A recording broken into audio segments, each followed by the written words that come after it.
Hey team, welcome back to Thesweetscience. The rule of three.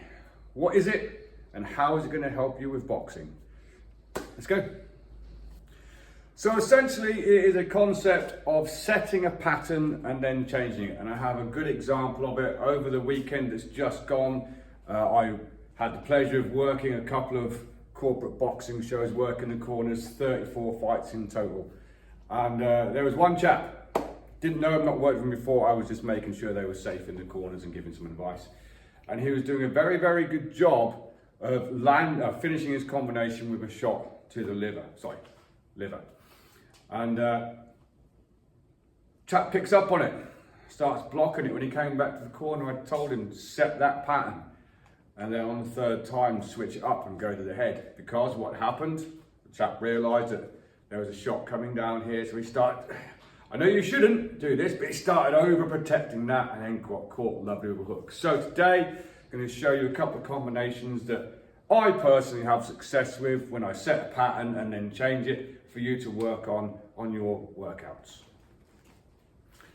If you find my voice a little bit croaky, it's because of said corporate boxing shows over the weekend. My voice hasn't quite recovered. So I'll attempt my best to do these orthodox today and explain as I go. So, setting a pattern, this exact one that happened Saturday night. Finishing with a lead hook to the body, jab, cross, and a hook, and moving around, jab, cross, hook to the body from there. People start picking it up. On the third one, change it. It could be any other punch than the hook to the body, but usually people start dropping. So when you're practicing these, don't just go jab, cross, body. Jab, cross, body, jab, cross, head. Make it realistic, set some measuring jabs as well and stuff like that. So, for instance, if you're working the rule of three and changing on the last one, it might look something like this.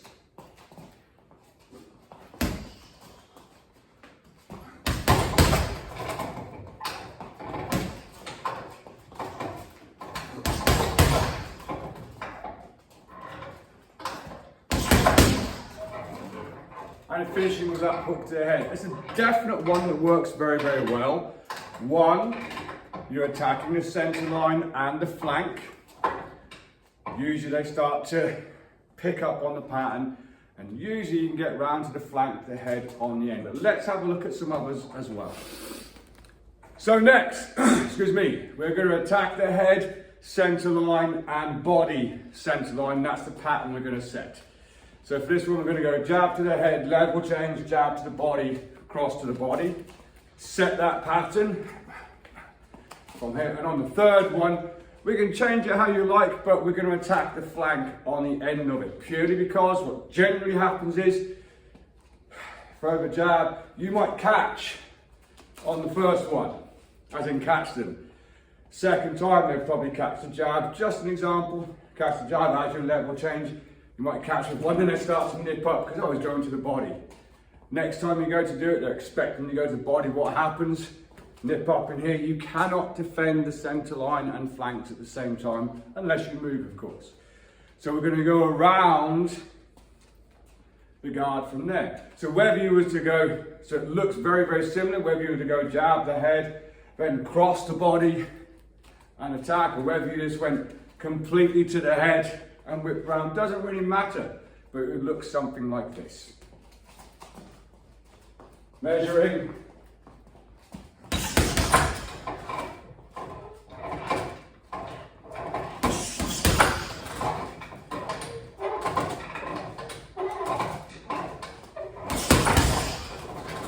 And going around. Just keeping that rule of three, set the pattern and take it away. Let's have a look at another one that works very well for me. Keeping it simple and realistic, a 1-1-2. Straight down the pipe, jab, jab, cross. Or for us Southpaws, jab, jab, cross. Pretty simple, reasonably easy to defend. Catch, slip, roll, cover from there. A couple of ways we can deal with this when we change the pattern though. So we're going to set the pattern, jab, jab, cross. Move it around, jab, jab, cross. Okay, so he's throwing a 1-1-2 at me. I'm going to defend it this time. Change it. Excuse me. Second time around. The pattern has to look similar at the start. Then just bring that around for a touch hook. Or, we spoke about this in a previous video. Send the pattern, shoot the hand past the head, give it a little push, and come round. It just changes the pattern that you've set. So let's have a look at that quickly. Set the pattern.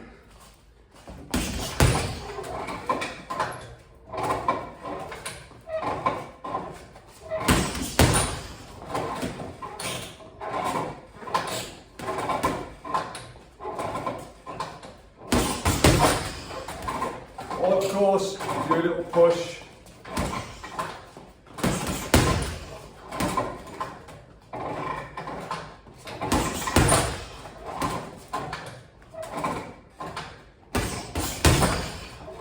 Looks very similar, one was a touch hook and one was a little push.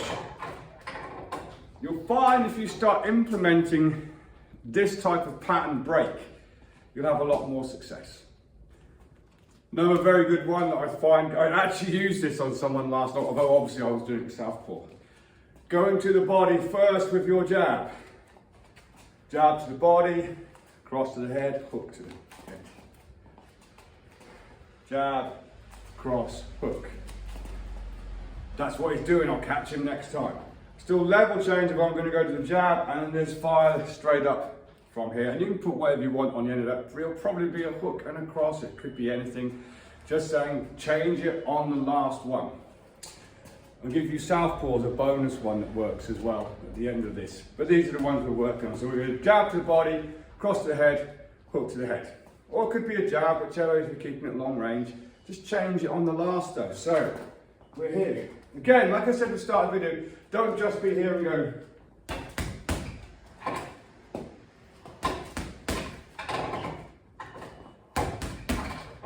Yeah, make your bag work as realistic as possible. So we're here, measuring, head movement.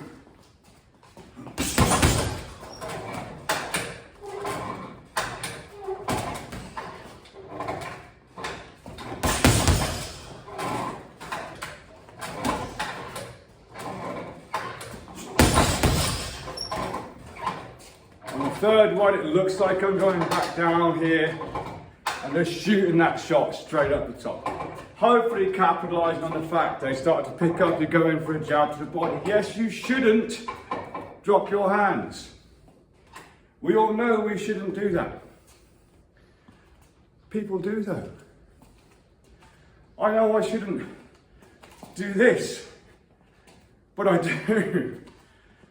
Anyway, rule of three. You can make this anything you want to. I'm just showing you some typical ones that I use that are quite basic, that I catch people with all of the time. Employ the rule of three, change it on the third one once they've picked the pattern up, and see how you get on. Our Southpaws, cheeky little one for you. This may or may not work for you. I find it works for me all of the time. So this is Southpaw versus Orthodox. Obviously, if I'm facing you and you're the Orthodox, we want to be going this way. It's our preferred side. I find this works for me really well. We've been here having a typical kind of measuring gauge out. Let's stick my head over here. People wonder, well, what's he doing? Now, I have several things that I do from here. And I don't look at them. I just look over here, and boom, shoot my backhand through and start going around. You'd be surprised how many people I catch with that. Even that I do it to them all the time and they know that I'm going to do it. It's because I do several things from here. So I set the pattern. I mean, it might take me a little while to set it, as in I don't just go boom, and then come back around here and go and do it again. But there's the pattern, is me putting my head off the outside of your jab and just waiting for you from here. I'm not even looking at you, I just shoot my hand through and come through. People start picking it up. Oh, he keeps doing that to me, I'm going to catch him this time. On the third one, I generally change it with one of two things. Either come here, I shoot forwards, kind of feint the hand, come back quickly and come down the centre line. Or as I'm here, I shoot forwards a little tiny bit and quickly turn that into a step over, kind of overhand hook from there as well. Works a treat. Southpaws. Give it a try. Give me some love if it works for you. So there you have it, guys. Pattern recognition. The rule of 3. It could take you 4 to do it, but generally I try and do it in 3. Excuse me. I hope I get my voice back by the end of the week. Boxing and combat sports isn't just people throwing their hands at people wildly, which is what people think it is. It's not. It's very strategic. I look for patterns in people. That's how I get caught with this as well. I look for patterns to capitalize on their mistakes. And sometimes I get so in-depthly caught in looking at a pattern to try and figure out what's going on, I end up getting caught with someone changing the pattern. It happens, okay? It does work. You want to try and implement this in your bag work though and make it as realistic as possible. And then take it to your sparring. Get some ideas in your head, try them on the bag, set the pattern, change it. Once you're comfortable and you're happy doing them with no real mistakes, take it to your sparring session and see if you can set the pattern and make it happen for you. And if it does happen, let me know in the comments that it worked for you and it's helped. But until next time, train safe, train hard, train intelligently, and I'll see you soon.